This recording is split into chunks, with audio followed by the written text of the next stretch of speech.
ആദ്യമായി കേന്ദ്ര ബജറ്റ് പാർലമെന്റിൽ ഇരുന്ന് കേൾക്കുകയാണ്. ശരിക്കും ആ വായന കേട്ടപ്പോൾ എന്താ തോന്നി? അല്ല, ഒരു കേന്ദ്ര ബജറ്റിൻ്റെ ഫീൽ ഉണ്ടായില്ല എന്നുള്ളതാണ് പൊതുവെ മനസ്സിലാക്കുന്നത്. ഒരു യൂണിയൻ ബജറ്റിൻ്റെ ഒരു കണ്ടൻറ്റോ ക്യാരക്ടറോ ഇതിന് അവകാശപ്പെടാൻ കഴിയുമെന്ന് എനിക്ക് തോന്നുന്നില്ല. കാരണം അതിൻ്റെ ഒരു പൊളിറ്റിക്കൽ അപ്പീസ്മെൻറ്റ് ടൂൾ എന്ന് പറയുന്നത് 25-ലും ബജറ്റ് അവതരിപ്പിക്കണമെങ്കിൽ ആന്ധ്രയിൽ നിന്നും ബീഹാറിൽ നിന്നുമുള്ള ഘടകകക്ഷി പിന്തുണ ഇല്ലാതെ പോകരുത്. അപ്പോൾ ഒരു പ്രീ ഡിറ്റർമൈൻഡ് ബജറ്റ് നമ്മളിങ്ങനെ ആ പേരുകൾ നിരവധി തവണ പറയേണ്ടി വരും, അല്ലെങ്കിൽ പറയണമെന്ന് മുൻകൂട്ടി തീരുമാനിച്ചിട്ടുള്ളൊരു റെസ്പോൺസ്. അപ്പോൾ അതിൽ സംസ്ഥാനങ്ങളെ അവഗണിക്കുന്നുണ്ട്, പല സെക്ടേഴ്സിനെ അവഗണിക്കുന്നുണ്ട്.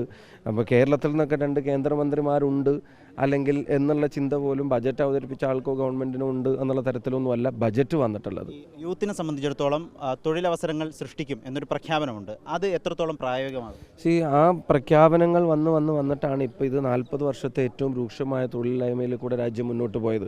അതെങ്ങനെ സൃഷ്ടിക്കും എന്നുള്ളതിനെ സംബന്ധിച്ച് ക്രിസ്റ്റൽ ക്ലിയർ ആയിട്ടുള്ളൊരു ഐഡിയ മുന്നോട്ട് വെക്കാൻ, അതിന് പദ്ധതികൾ മുന്നോട്ട് വെക്കാൻ തയ്യാറാണ്. 5000 രൂപ സ്റ്റൈപ്പൻഡ് കൊണ്ടാകുമോ?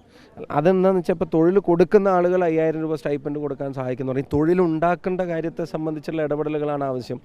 അപ്പോൾ ഇതിപ്പം രാഹുൽ ഗാന്ധി ഉൾപ്പെടെയുള്ള ആളുകൾ ചെറുപ്പക്കാർക്ക് വേണ്ടി പറഞ്ഞ പല പദ്ധതികളും ഉണ്ടായിരുന്നു. അപ്പോൾ അതിപ്പോൾ രാഹുൽ ഗാന്ധി അത് ഒരു വർഷത്തേക്കെങ്കിലും പല കാര്യങ്ങളിലും ഇടപെടണമെന്ന് പറഞ്ഞു. ഇതിപ്പോൾ ഒരു മാസത്തേക്കെന്ന് പല കാര്യങ്ങളിലും പറയുന്നു. ഞാൻ പറയുന്നത് ജോബ് എങ്ങനെ ക്രിയേറ്റ് ചെയ്യും അതിനെക്കുറിച്ച് കൃത്യമായിട്ടുള്ള ധാരണകളില്ല, അതിനെക്കുറിച്ചുള്ള പദ്ധതികളില്ല. ഈ വടകരയുടെ MP ആണ്. അപ്പോൾ ആ നിലയിൽ കോഴിക്കോടിന് കൂടുതൽ അംഗീകാരങ്ങൾ വേണം, പദ്ധതികൾ വേണമെന്ന് സ്വാഭാവികമായിട്ട് ആഗ്രഹം ഉണ്ടാകുമല്ലോ. അങ്ങനെ പദ്ധതികൾ പ്രതീക്ഷിച്ചിരുന്നു? അല്ല, എയിംസിനൊക്കെ ഇപ്പം കേരളത്തിൽ തിരഞ്ഞെടുക്കപ്പെട്ട മന്ത്രിമാരൊക്കെ പറയുന്നത് അത് ഉൾപ്പെടെയുള്ളത് ഇപ്പം വരും എന്നുള്ള തരത്തിലായിരുന്നല്ലോ പ്രതികരണം.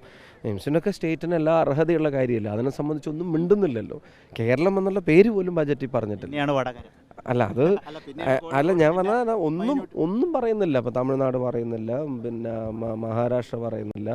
അതാണ് ഞാൻ നേരത്തെ സൂചിപ്പിച്ചത്. ഇതൊരു കിട്ടുന്ന വോട്ടിൻ്റെയും കിട്ടാൻ പോകുന്ന വോട്ടിൻ്റെയും തോതാണോ ബേസ്, അതല്ല ജനങ്ങളടക്കുന്ന നികുതിയുടെ തോതനുസരിച്ചിട്ടാണോ ഇത് നിങ്ങൾക്ക് കൊടുക്കേണ്ടതെന്നുള്ള ചിന്ത ഉണ്ടായിട്ടില്ല. ഇതൊരു പൊളിറ്റിക്കൽ ടൂളാണ്, ഒരു സർവൈവൽ ടൂൾ. അതിനപ്പുറം നിലനിൽപ്പിൻ്റെ ഭാഗമായിട്ടുള്ള അത്രേ ഉള്ളൂ.